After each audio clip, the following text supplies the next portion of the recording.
you deliver a bond With our heads, dear Heavenly Father, just so thankful for today. We're thankful for this past weekend and Easter and what you did for us. Just continue to bless this district. Continue to be with our administrators and our teachers and our kids, Lord. Just help them finish the school year strong. Be with us as we discuss the business of our district tonight. And we're just thankful for all that you do for us. We pray this in your precious Son's name. Amen. I pledge allegiance to the flag of the United States of America and to the republic for which it stands, one nation, under God, indivisible, with liberty and justice for all. Thank you, everyone. Thank you for bearing with us as we start a little bit late tonight through an outstanding recognition service. We're recognizing our parents and teachers and administrators of the year. Truly are blessed as a district to have so many people who are worthy of that and so well deserving. So, welcome you to tonight's meeting with the Jackson County Board of Education, where we will discuss the business and financial needs of the district. Later, we will enter into executive session to discuss student personnel and other legal matters. So at this point, I will entertain a motion for consent agenda items. I'd like to make a following motion for the following items for consent. Items D, 1, 6, 7, and 8. E, 3. Oh yeah, I'm sorry. Took that off.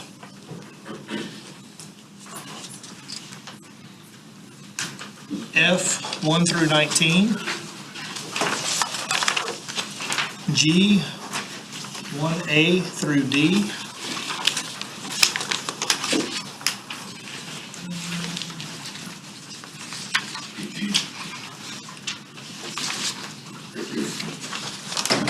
One F, 1G, 1H, 1I, 1J, 1K, 1L, and 1M. 2A and 4A. H, 1A and B, 1E and F. H2A and B, H3A, B, E and F. J, 1 through 24, or 1 through 25, I'm sorry. K, 1 through 12, and L, 1 through 14. You've heard consent agenda items in the form of a motion. Do I have a second? Second by Ms. Peterson. All in favor? 5 and 0. I need a motion to approve tonight's agenda. Motion. Motion by Mr. Bailey. Second by Ms. Peterson. Any additions or approvals for tonight's agenda?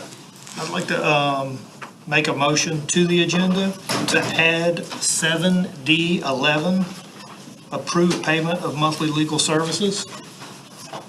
Okay. I have a motion to add item 7D11, approve payment of monthly legal services. Is there a second? Second. Second by Ms. Smith. All in favor? 5 and 0. Any further adjustments to tonight's agenda? Yes, I have a motion to move item 7E3 to after executive session. Okay, we have a motion to move item 7E3 to after executive session. Is there a second? Second. Second by Mr. Howell. Any discussion?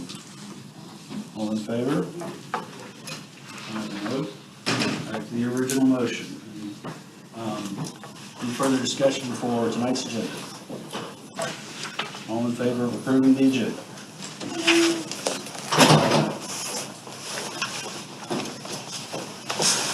Minutes. Jack, are we good on the March 10th meeting? Yes, sir. As you need, We're all present? everybody's present. Okay. Need a motion to approve item 6A, March 10th, 2025 meeting minutes. Motion. Motion by Ms. Peterson. Second. Second by Mr. Bailey. All in favor? 5 and 0. Item 6B. Is there, Jack? The special call meeting. Yeah, everybody's present either by phone or in person. Okay. Need a motion to approve item 6B, April 7th, 2025, special call meeting minutes. Motion. Motion by Ms. Smith, second by Ms. Peterson. All in favor? 5-0. Any acknowledgements and announcements? I would just like to let those that weren't there tonight at our recognition, I thought it was a fantastic recognition of our parents, teachers, and administrators of the year. Our parent district teacher of the year was Miss Rita Manser from St. Martin North Elementary. She's an outstanding parent and just gives her time relentlessly for our students and staff, and we're very thankful. Our Jackson County School District teacher of the year was from our Technology Center, Miss Brianna Bean. Outstanding allied health teacher, 10-year teacher, just does an outstanding job with her scores and really developing relationships with her students. And our district administrator of the year was Miss Sherry Tanner.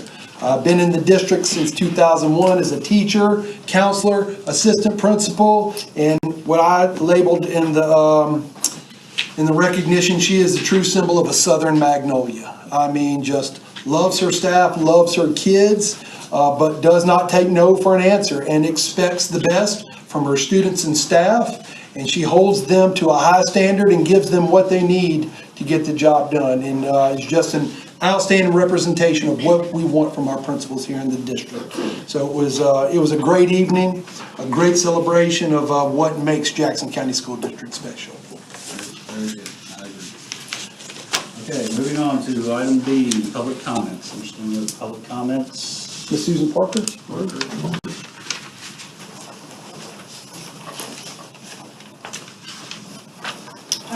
Thank you for putting us on the agenda today. I'm here representing St. Martin softball. I've been involved with St. Martin softball for 7, almost 8 years. There are several needs that are needing to be met for them to be able to play their sport safely, for the coaches to have adequate accommodations for themselves and the girls. The list of priorities that has been given to me from the coaches has not changed. So the only thing that has changed over the last almost 8 years is the head coach. This list hasn't changed. Our field is almost not playable. If we get a rain for 2 or 3 days, we're done. We can't play. There were some French drains put in. We've got 2 players hurt because there's divots all over the outfield. And we're heading to playoffs. That's a varsity player that is now out for 8 weeks with a boot. Our coaches don't have offices. They have a press box. The problem with that is our coaches several times have been up there changing, getting ready for a game, and parents are walking in ready to announce our game. That's a problem. The girls don't have an adequate locker room. They have a very small area with 1 bathroom that has a toilet, a washer, and a dryer. We're talking about 26 girls. The facilities out there are just not adequate. We've been doing this for so many years. I'm up here specifically for those girls and for the coaches. I am very involved in this sport. I love the program at St. Martin. Wouldn't change it for the world. We're a 7A school and we just are not showing that in our softball. There's plenty of improvements across our sports, which is very much needed, and I completely agree with all of them and their needs. But softball can't be left behind. They've been left behind for a very long time. We don't have an adequate washer, dryer, heat-cooled storage area. Our gator is put on our turf in the inside of our facility. So we're just asking to be heard. I'm just asking for the girls' needs, the coaches' needs to be heard, to be met as best as we can as the school district, and show them your support. They don't feel it, they don't see it. The parents don't see it, the coaches don't see it, and the girls don't. I'm gonna tell you, and I'm not gonna compare them, but our girls, our softball girls, are some of the biggest fans of our baseball players. They will leave a game and go support those boys. They also see the support the boys are getting, then they feel like, why aren't we? We needed to play a game, a meet the team game, which is a fundraiser. We do everything we can do to fundraise. We didn't have dirt. The Booster Club had to buy dirt for our field so that we could play. So all I'm asking for is for you to listen. I would love to entertain a more in-depth meeting because like I said, I have 7 years of communication, text messages, emails. I've gotten personally 6 different quotes for a facility that would be adequate, that would accommodate everything that they are asking for and needing. And they've just kind of gone by the wayside. So I'm just asking for your support for the St. Martin softball girls, middle school, high school. Thank you. Parker, May, can you follow up and see Yes, sir. any action that we can take? Sure. Thank you, Mr. Parker. Okay, construction update. Brad. All right, good to see you there. Trying to hide. Pretty good update for this month. I think generally everything continues to track as we hoped it would. The 2 CTEs are kind of almost same pace they've been on for the last several months. I think St. Martin is a little bit ahead of East Central, but at this point today, I don't have anything negative to report on East Central other than they're running a little bit behind and just, a little more difficult to get to the finish line. But nothing major for you this month to report there as far as delays go. St. Martin bleachers, if you've been by there, you can see it's a mess right now. They've got everything dug up for foundations to be going in. Once those foundations are in, bleachers are going to show up here in the next couple of weeks. I think things are going to start moving pretty fast. But right now, it's a bit of a mess out there. St. Martin concession stands, they've got all the plumbing, below slab plumbing in place.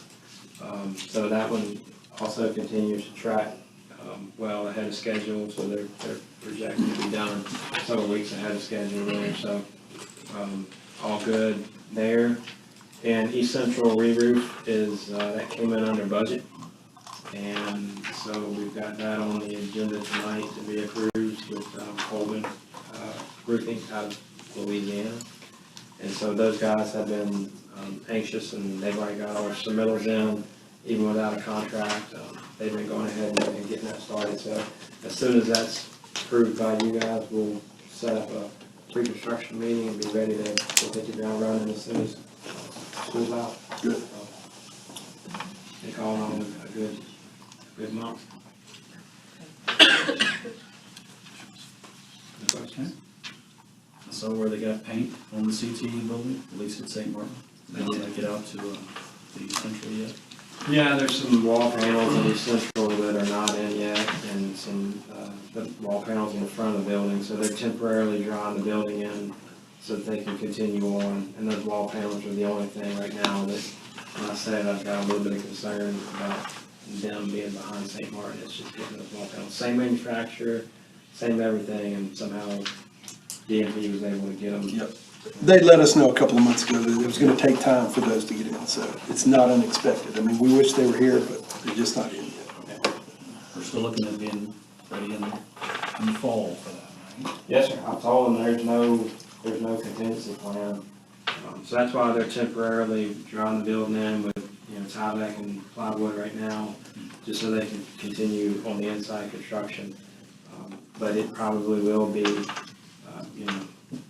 11th hour deal, putting those wall panels up. And we're probably, there's probably some things that we may not have, like signage may not be on when the school starts. There may be some things like that, this does affect, but as of right now, I don't think it's going to affect moving in. A few punch list things, but not substantial completion. That's the way it starts going. One other showstoppers. Nope. Those wall panels are the only ones, but That's they're, it. they're tracking to be here, and it's gonna be a rush, but as of right now, they're still tracking to be here, and they're still trying to move that up. And there's a possibility of them to buy out an early delivery, and so we're going through that process right now. So they the panels haven't shipped yet, or? No, ma'am. That's what they're waiting for. But they're still continuing, even without those on right now, work that they can do.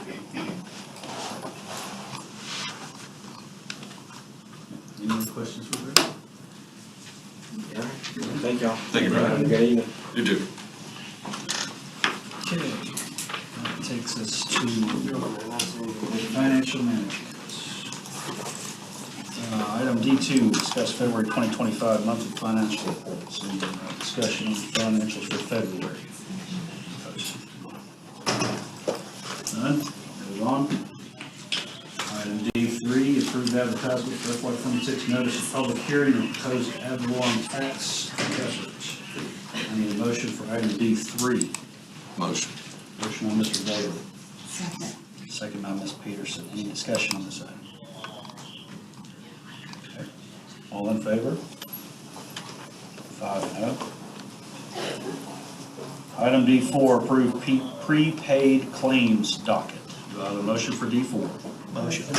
Motion by Mr. Howell, second by Ms. Smith. Any discussion? All in favor? No. Item D5, approve the open claims docket.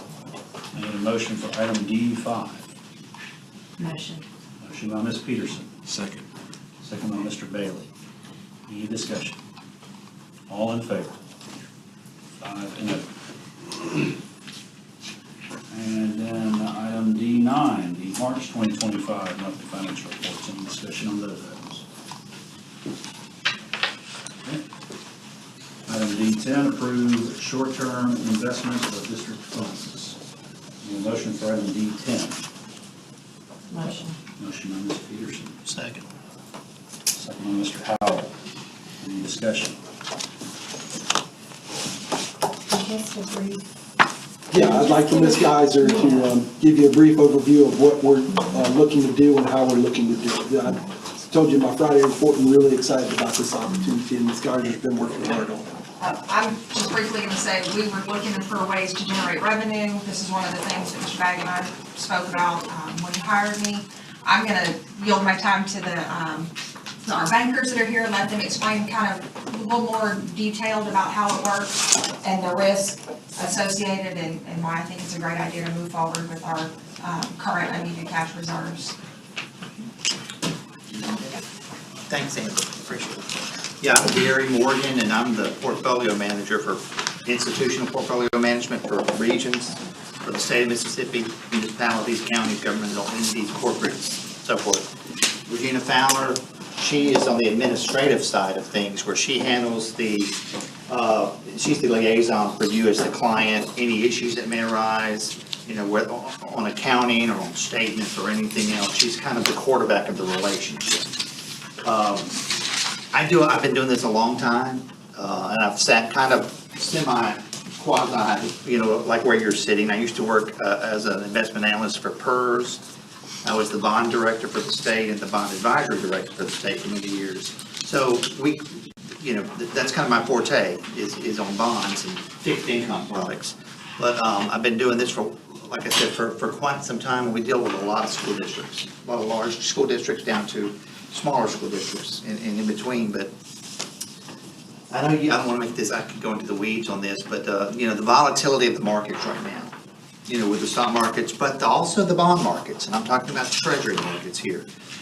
Now, the code that you have, what you can invest your excess funds in, that's kind of our Bible, that's our roadmap, what we can invest in. The state lays out already by code, okay? And it's got to be a direct obligation of the U.S. government, not an indirect obligation, like certain agencies, Fannie Mae, Federal Home Loan Bank, or indirect agencies, indirect obligations.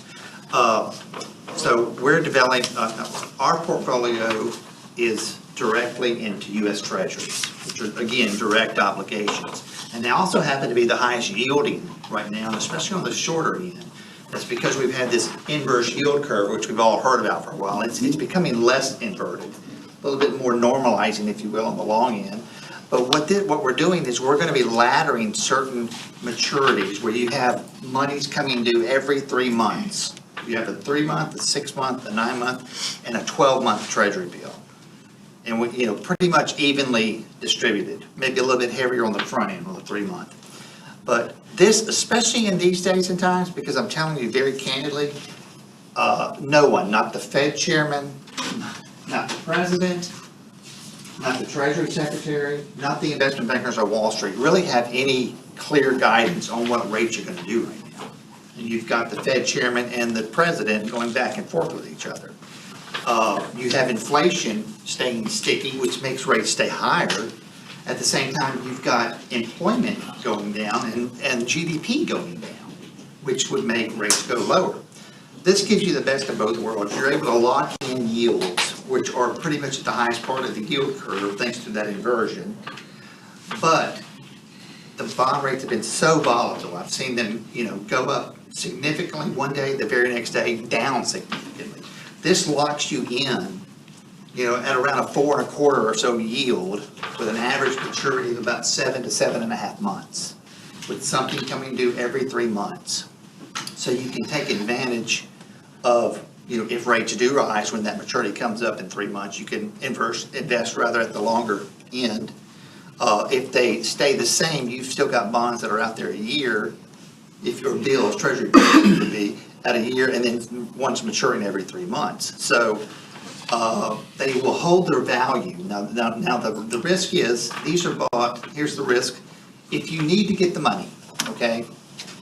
These treasury bills, if you hold to maturity, there's zero risk. And I mean literally zero. They're the safest instrument and the most liquid instrument on the planet is the U.S. Treasury, okay?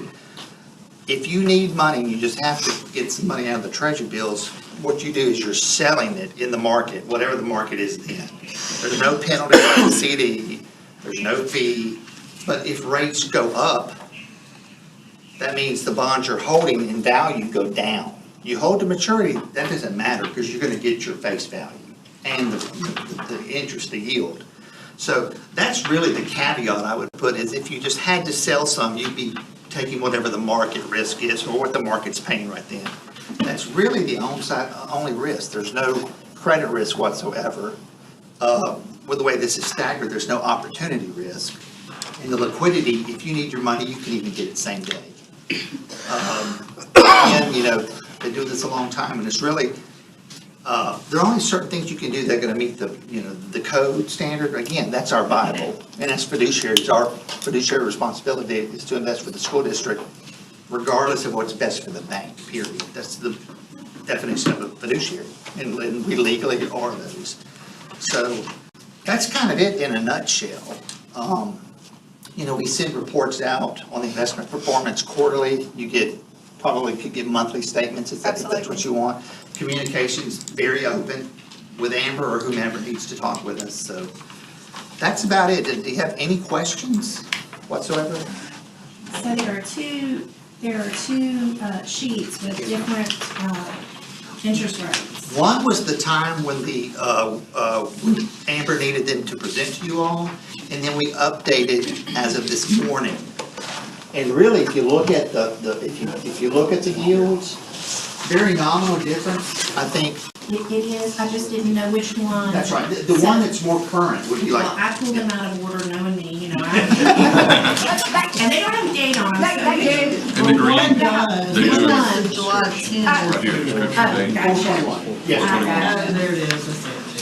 I wanted to give the most updated information. Yeah. Was the reason I was going to pull one for today, so. And again, going back to the volatility we've seen where they've changed a lot, they really haven't had much of a change over the past few days, or since the original proposal was presented. So, So we invest the $5 million, and then we invest another $5 million. all at the same time. All at the same time? Yes, ma'am. Okay. And then you have a maturity coming up, that first one in 3 months. At that time, what we'll do is we'll talk with Amber, tell her what our recommendation is. This is across the institutional footprint from, there are 11 institutional portfolio managers with regions that go from Orlando to St. Louis and in between. So I'm a team of 10. So there's not one person sitting there making these decisions. This is, a full partnership and collaborative effort. So we would talk with Amber at the end of that 3 months, depending on what rates have done, but also depending on what your cash flow needs are, make sure you don't need any of that. Then we would make a recommendation, okay, this is probably the prime spot you need to look at on the yield curve. And then we reinvest at that. Does that make sense? No. That is quite all right. They understand. I'm not a financial analyst, but I want the people in the community to understand. I try to put it in simple terms. we have been very frugal with our money, so we have a lump sum of money that we carry right now on our fund balance. We also, the school district gets the vast majority of its money in when our ad valorem taxes come due, which is usually January, February, March is when people are paying us. So we get all this money at the beginning, and then we start burning it down throughout the year as we burn through our budget and we pay our personnel each month. So we know about how much we're gonna need each month to pay our bills and pay our personnel.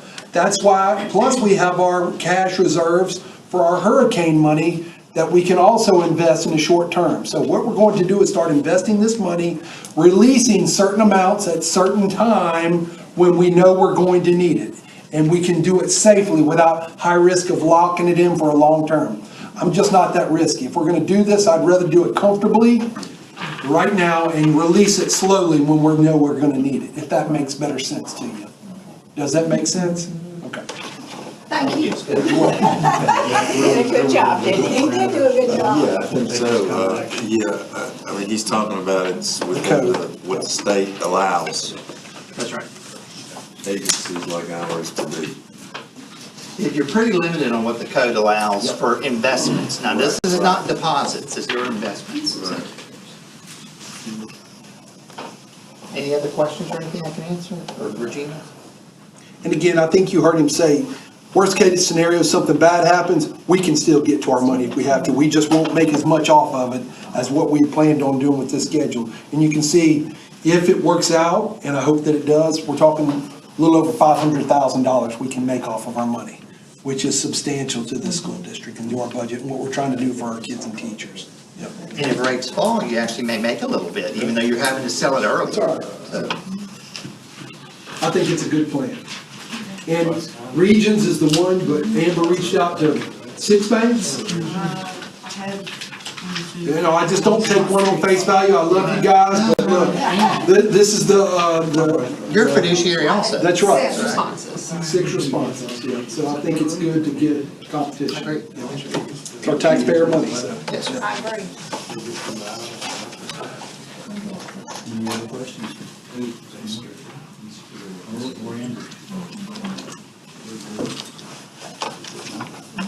Are we ready to vote? Okay, all in favor?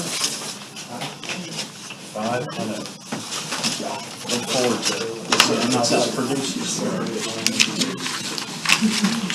Okay, let's not forget item 7D11, which is to approve payment of monthly legal services. Motion by Ms. Peters. Second by Mr. Howell. All in favor? 5 and 0. That's item 7D11. 7D11. That's the one we can win. Item E3 is removed. We have several policies under item F under present for this month, numbers 20 through 29, and discussion of those policies on present.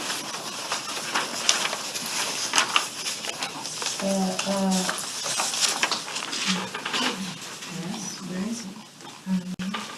no, that's later.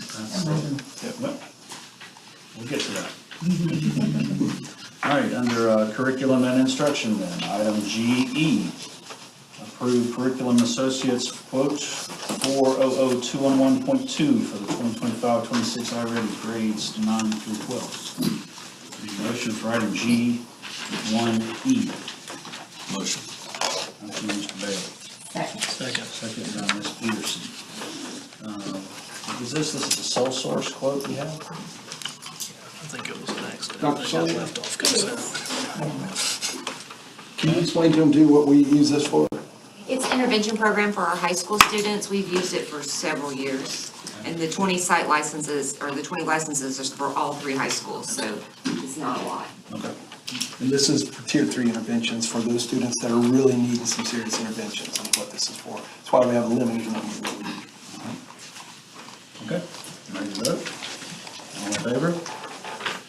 5 1.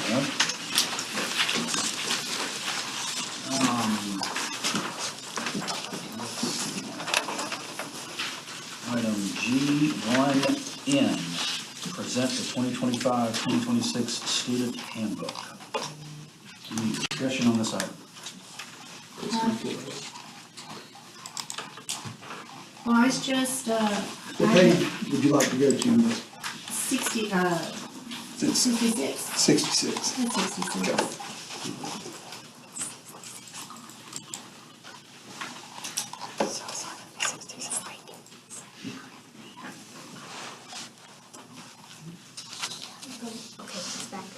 Got to look at there when I start up.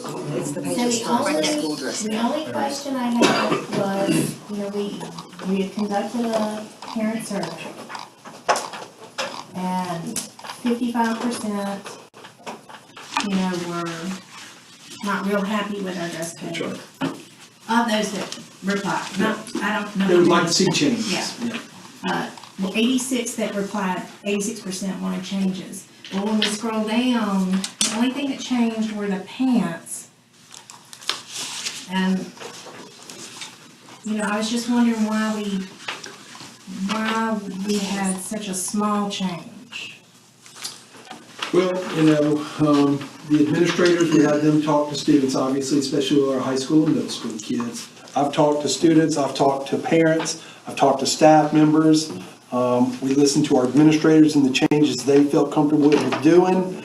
And at this time, to me, the biggest thing that I heard, especially from students and parents, were the pants. That they needed some flexibility with some pants. And so, again, I instructed our high school administrators to go back and talk to their kids.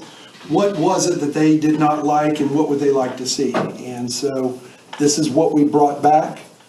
Again, I will remind this board, these are just recommendations, If you tell us to go back to the drawing board and scrap and just go away from school uniforms altogether, we'll be more than happy to do that. I like to stay focused on the real thing, and that's the academics in school. Right now, this is not a distraction, what we've got. I think there's definitely some change that needs to happen. Sometimes I worry a little bit about too much change too fast. But again, if y'all give us directive that, hey, no, this is a new time and we need to make some changes and go to a more traditional dress code rather than a school uniform, we'll be more than happy to bring that to y'all next month, if that's the direction y'all choose to go. Well, some of the parents that I've talked to, that's kind of what they were wanting. When they put in that they wanted a change, they wanted, to move away from the strict dress code we have. Limited to polos or school issue t-shirts. Sure. And I will tell you another thing, I've had a number from all three attendance centers, PTOs, they make a lot of their money every year by selling the school shirt, the spirit shirts that kids are allowed to wear to school. That's a big fundraiser that they use for their PTOs that they're turning right back into the kids and the teachers. That was one of the biggest complaints that I heard from parents is we need to keep with some type of a school uniform shirt. One of the reasons was it helps our PTOs raise money. So maybe we need a more comprehensive survey, because 86% who replied wanted a change. They wanted more flexibility, They did. absolutely. And I don't think that their intent was just with a couple of colors of pants. Okay. That's just my, when I surveyed and said I want to change, I wanted to change. I hear you. This is what I see. Now, I realize high school and middle school is different. So I can only speak as a grandmother, a mother, and an administrator of elementary.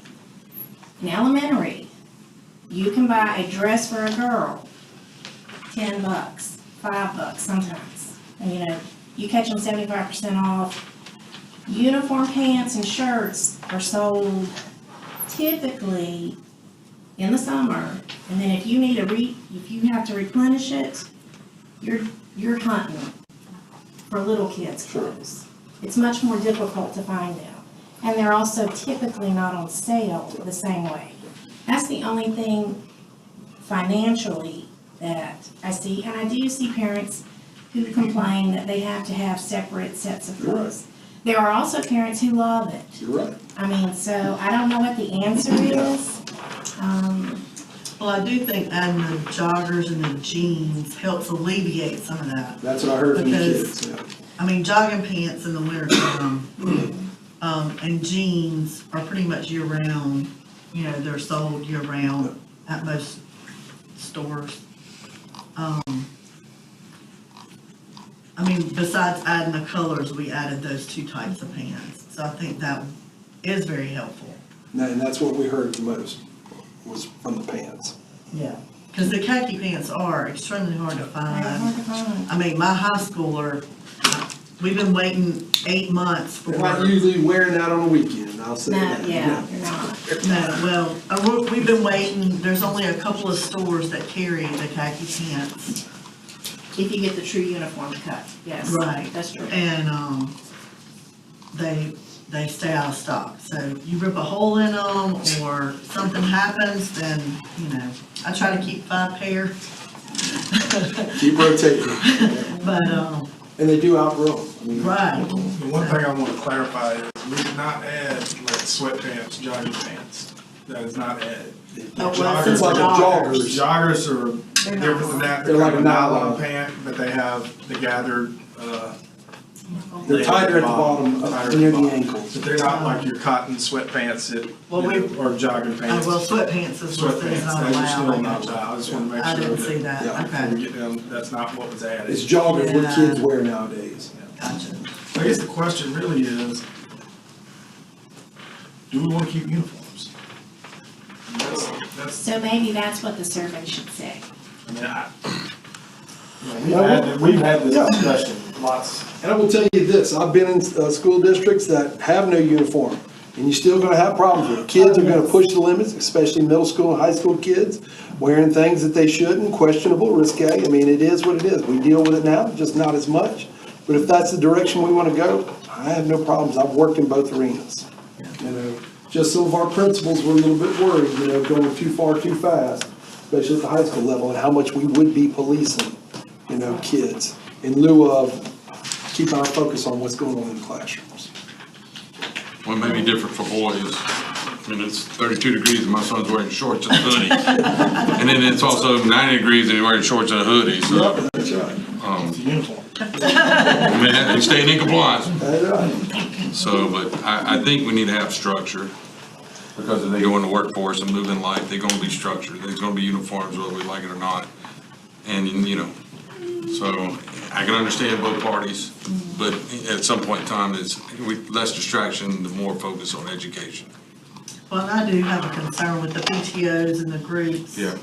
Because that has been a very resourceful means for those groups to be able to do things for our school. And I've been very They pour back into thankful. us. I haven't bought a polo, I couldn't tell you, since they started doing those shirts.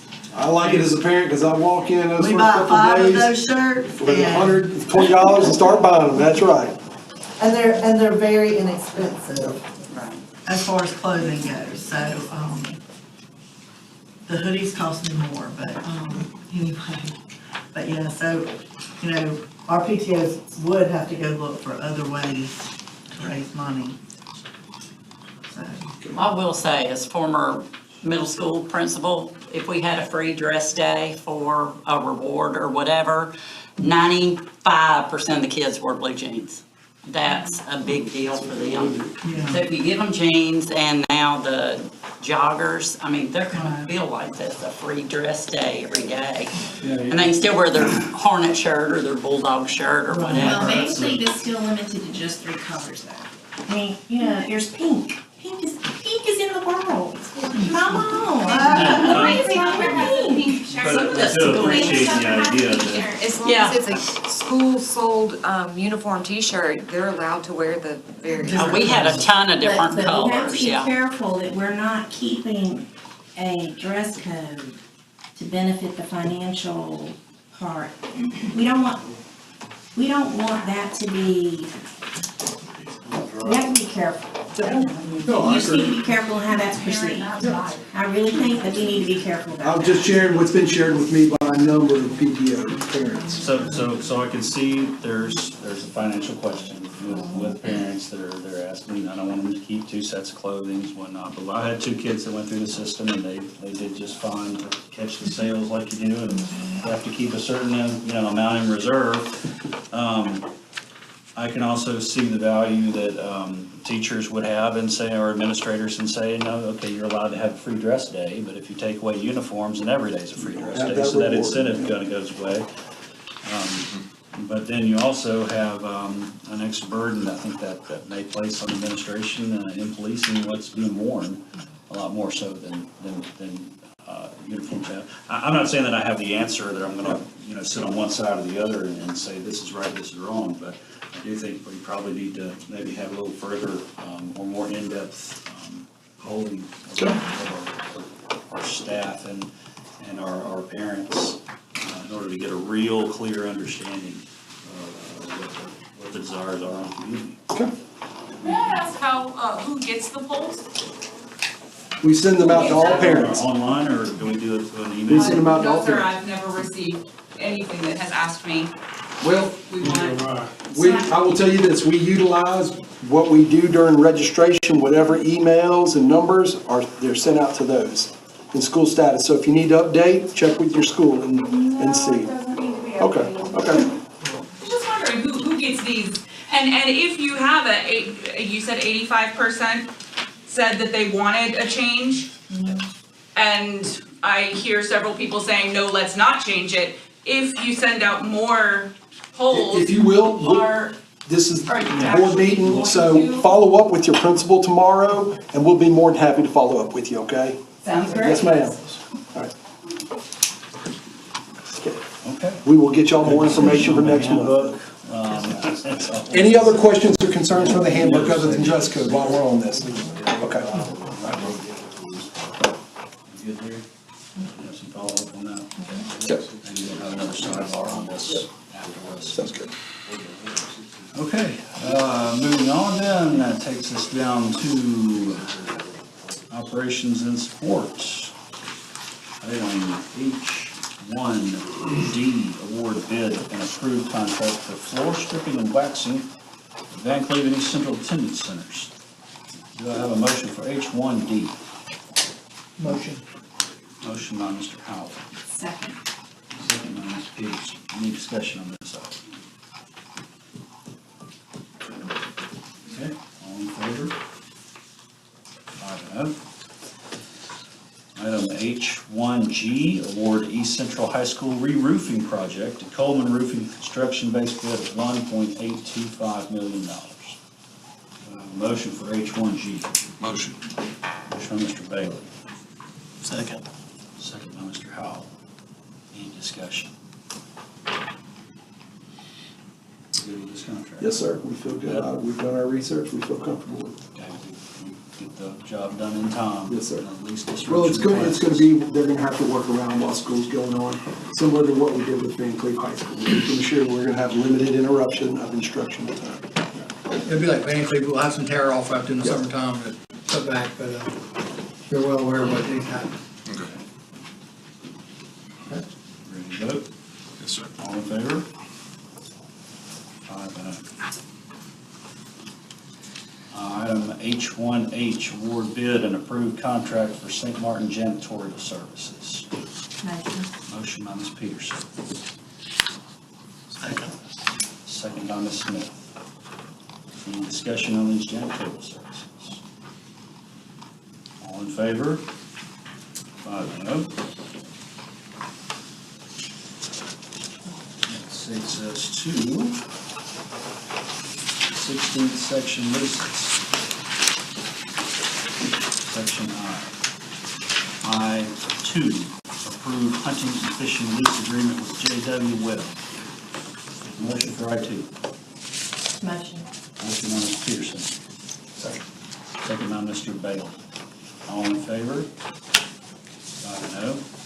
Item I3, approve hunting and fishing lease agreement with Jones Wilson Hunting Lodge. Motion for I3. Motion. Motion by Mr. Howell. Second. Second by Ms. Smith. All in favor? 5-0. Item I4, approve LSI Holdings request to place an ice machine on SL 14524 property. Do I have a motion for I4? Motion. Motion by Ms. Peterson. Second. Second by Mr. Bailey. Any discussion on this item? Just one of the walk up, fill a bag type machine? And purified water. Okay. Yes. Self-service. It's the kind you see almost in every community, yep. Okay. Yep. Okay, any discussion? All in favor? No. Item I5, approve JCBS Whispering Pines 8-year lease agreement appraisal amendment. Motion for I5. Motion. Motion by Ms. Smith, Second. second by Ms. Peterson.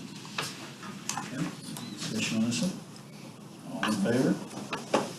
5-0. Item I6, approve lease cancellation for Angela Robinson, state lease 20215. Motion for I6. Motion by Ms. Peterson, Second. second by Mr. Howell. Any discussion? All in favor? 5-0. Item I7, approve lease agreement for Cochran State Lease 20215. Got a motion for item I7. Motion. Motion by Mr. Bailey, Second. second by Ms. Smith. Any discussion here? All in favor? 5-0. Item I8, approve lease amendment with Cooperative Energy adding additional property to current easement. Do I have a motion for I8? Motion. Motion by Mr. Howell, Second. second by Ms. Peterson. Any discussion here? All in favor? 5-0. Item I9, approve sublease of building currently operating as Steeds Collision State Lease number 20984. Do I have a motion for I9? Motion. Motion by Mr. Bailey, Second. second by Ms. Smith. Any discussion here? All in favor? 5-0. I10, approve cancellation of Werner lease number 20985. Motion for I10. Motion. Motion by Mr. Howell, Second. second by Mr. Bailey. Any discussion here? All in favor? 5-0. And item I11, approve new lease agreement with Ferguson, state lease number 20985. Do I have a motion for I11? Motion. Motion by Ms. Smith, Second. second by Ms. Peters. Any discussion? All in favor? 5-0. Thank you for that. Need a motion to approve tonight's consent agenda. Motion. Motion by Ms. Smith, Second. second by Mr. Bailey. All in favor? 5-0. Mr. Bagley. I'm going to move quick to get us out of here before 6 tonight. So, starting with our student attendance report for the month of March, our lower elementary winner was St. Martin East Elementary with a 95.55, which is outstanding for the month of March. Upper elementary went to Van Cleve Upper Elementary, 94.36. Our middle school with the highest attendance for March was East Central Middle School at 94.29. And Van Cleve High School hit the high school attendance for March with 91.85. So the overall winner for this month, as it normally is a lower or an upper elementary, St. Martin East Elementary, 95.55. So congratulations to them. Our teacher report, attendance report for March. Our lower elementary went to St. Martin North Elementary with 97%. The upper elementary went to East Central Upper Elementary with 98%. The middle schools, we had a tie, looks like here, between St. Martin Middle School and Van Cleve Middle School, both with 97%. And then the high school with the highest attendance was Van Cleve High School with 97%. Overall winner this month for attendance is East Central Upper Elementary with 98%, which is outstanding. Moving on, we did not have drug testing results yet this time during the month, so we'll have updates for you next month. Under the minutes, the only thing for the Jackson County Planning Commission we had was the Crane Landing, consisting of 83 houses. This was actually a plot that had been originally approved by another group, but it's being taken over by somebody else. It is in the St. Martin area, but this is already one that's been on the books. So it's not really a change other than a different group that's going to be developing it. You have your discipline updates for students throughout the year. And then the last thing that I would like to do last month, I had an opportunity to represent the board at the School Board Association Conference, where we received the Beacon Award again. That's a school district that has every school B or higher. Obviously, we meet that criteria and have for a couple of years, so I'll bring that back and I will present it to the board, Mr. Lee. For the school district, we have quite a collection of them now, behind you there. So, but it's still quite the honor to receive every year up in Jackson.